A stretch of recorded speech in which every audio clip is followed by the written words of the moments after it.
Сайн байцгаана уу? Овс нутгийн хамт үзмэнэ. Та бүхэндээ энэхүү видео үзэх өдрийн мэндийг хүргэе. Намайг Даваагийн отхон жаргал гэдэг.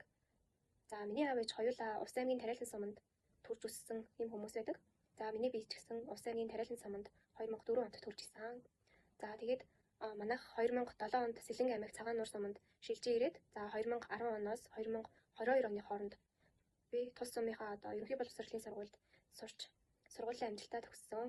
За тэгээд 2022 оны намраас Монгол Улсын боловсролын их сургуульд Монгол хэл уран зохиолын багш мэргэжлэр элсэн орж хүртэл суралцаад явж байна.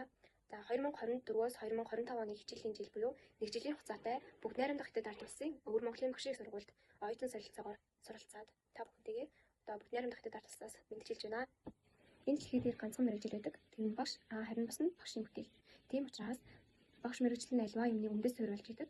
Тиймээс багш мэргэжлийг сонгосон. За мөн багш хүн хизээж хөшөрдөггүй. Учир нь юу вэ гэхээр хүүхэдтэй үргэлж ажилладаг учраас хүүхдийн энергиэр үргэлж цэнэглэгдэж идэг, баяр баясгалаар цэнэглэгдэж идэг. Тийм учраас энэ хүү мэргэжлийг сонгосон. Хувьд багш мэргэжлээр ирээдүйд ажиллана.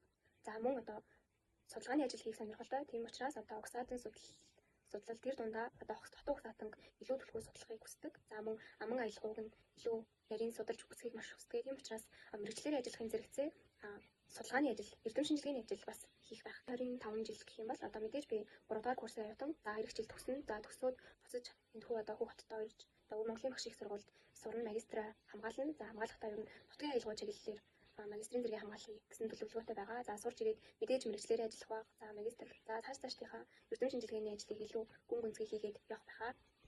Надад маш их итгэлийг хүлээлгэж өгсөн учраас мэдээж байгаагаасаа илүү хичээн, зүтгэн, нэрийн за мөн судалгааны хэрэглээд дэх материалуудаа бас одооноос эхлээд цуглуулж эхэлнэ, ном тохиомлоо. За мөн намайг энэхүү зүйлийг шалгах юм бол олон хүн таньдаг болох байх. Нутгийн хамт ус мэддэг болох байх. Хотын угсаатын судлах судлаачд маань бас мэддэг болох байх. Тэгээд надад бас ямар ном хэрэгтэй, хаанаас нь яаж эхлэх тухайдаас зөвлөх байхаа гэж бодож энэхүү видеогоо бас илгээж байна. Энэ жилүүдэд багш гэх мэргэжлийг илүү өнгөцүүлэх юм боловсролын тогтолцоо гарч ирсэн. Тэр нь юу гэх юм бол 4 жил сураад төгсдөг гэсэн бол 45 хоногийн дотор багш мэргэжлийн бус хүмүүс эзэмшээд ажиллах ийм үзэгдэл гарч ийн. Энэ нь болохоор мэргэжлийн бус хүмүүс багшлах сэтгэл ямар ч сэтгэл зүйн хүмүүс энэ хүү мэргэжлэр ажиллаад багш мэргэжлийн үнцнийг илүү доройтуулж мөхөлд оруулж байна. За тийм учраас бид нар шиг яг мэргэжилдээ хайртай зүтгэлтэй ийм хүмүүсүүдийг илүү урамшуулад ингээд хөгжүүлээд явах юм бол бид нар ирээдүйд илүү тод гэрэлтэх байх.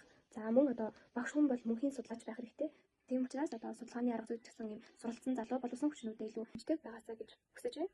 За намайг анхааран сонссон та бүхэндээ баярлалаа.